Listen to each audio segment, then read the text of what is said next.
Assalamualaikum warahmatullahi wabarakatuh. Selamat pagi anak-anak. Masih semangat semua ya? Baik, pada kesempatan kali ini kita akan melanjutkan materi pada minggu lalu ya anak-anak sekalian. Nah, memasuki materi selanjutnya yakni mengenai iman kepada kitab-kitab Allah. Sebelum kita melanjutkan lebih jauh, Ibu akan memberitahu mengenai pengertian kitab.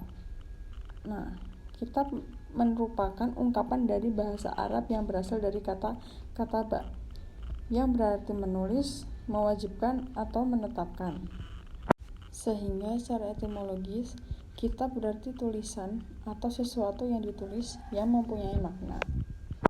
Untuk pengertian secara istilahnya, menurut istilah, kitab berarti wahyu Tuhan yang dibukukan.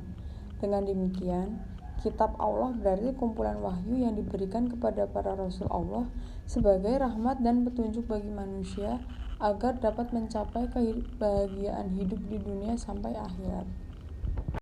Nah, Allah sendiri pun memiliki tujuan dalam menurunkan kitab. Adapun tujuan yang pertama yaitu sebagai pedoman hidup manusia dalam hubungannya dengan Allah Subhanahu wa taala. Selanjutnya tujuan yang kedua yaitu sebagai pedoman hidup manusia dalam hubungannya dengan dirinya sendiri.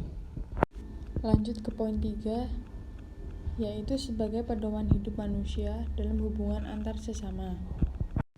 Kemudian memasuki poin yang keempat atau yang terakhir, yaitu hubungan manusia dengan alam dan makhluk lainnya. Selanjutnya kita akan mempelajari mengenai kitab-kitab Allah yang wajib kita imani. Seperti yang kita ketahui bahwa Allah telah menurunkan 4 kitab. Nah, kitab yang pertama yaitu kitab Taurat. Kitab Taurat yaitu kitab yang diturunkan oleh Allah kepada Nabi Musa alaihissalam. Kemudian yang kedua yaitu ada kitab Zabur. Kitab Zabur yaitu kitab yang diturunkan oleh Allah kepada Nabi Daud. Kemudian kitab yang ketiga yaitu kitab Injil yang diturunkan oleh Allah kepada Nabi Isa. Dan kemudian yang terakhir yaitu ada kitab Al-Quran atau kitab yang kita imani saat ini sebagai kitabnya orang Islam yang diturunkan oleh Allah kepada Nabi Muhammad SAW.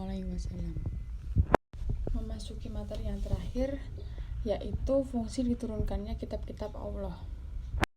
Nah, jadi tidaklah mungkin jika Allah itu menurunkan sesuatu tanpa ada maksud dan tujuan tertentu. Nah, seperti yang akan kita pelajari.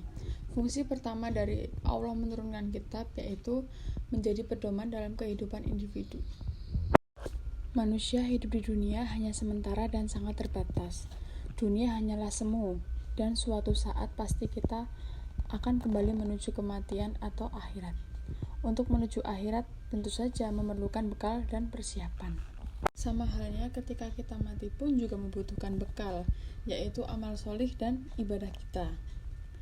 Demikian halnya yang menentukan kebahagiaan seseorang kelak di akhirat juga tergantung seberapa bekal amal solih dan ibadahnya kepada Allah Subhanahu wa taala. Dengan demikian, itulah sebabnya mengapa Al-Quran memiliki fungsi menjadi pedoman dalam kehidupan individu. Kemudian fungsi yang kedua, yaitu menjadi pedoman hidup dalam kehidupan bermasyarakat, berbangsa, dan bernegara.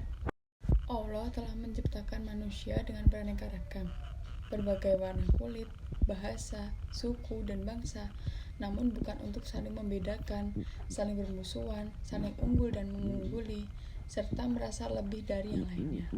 Karena manusia tidak mungkin bisa hidup tanpa bantuan dan membutuhkan orang lain. Oleh karena itu, manusia harus saling membutuhkan dan harus saling tolong-menolong dan tidak membeda-bedakan antara satu dengan yang lainnya. Allah memerintahkan kita untuk senantiasa menolong mereka yang lemah dan kekurangan. Nah, dari sini pun kita dapat belajar bahwa Allah menurunkan kitab itu memiliki tujuan. Di antaranya, untuk mempersiapkan bekal amal solih dan ibadah kepada Allah. Kemudian yang kedua, yaitu untuk saling tolong-menolong dan menghormati antar sesama. Mungkin sudah dirasa cukup untuk penjelasan materi pada pagi hari ini. Semoga kita semua dapat menerapkan apa yang telah kita pelajari ya. Kita lanjutkan di pertemuan berikutnya ya anak-anak. Terima kasih. Wassalamualaikum warahmatullahi wabarakatuh.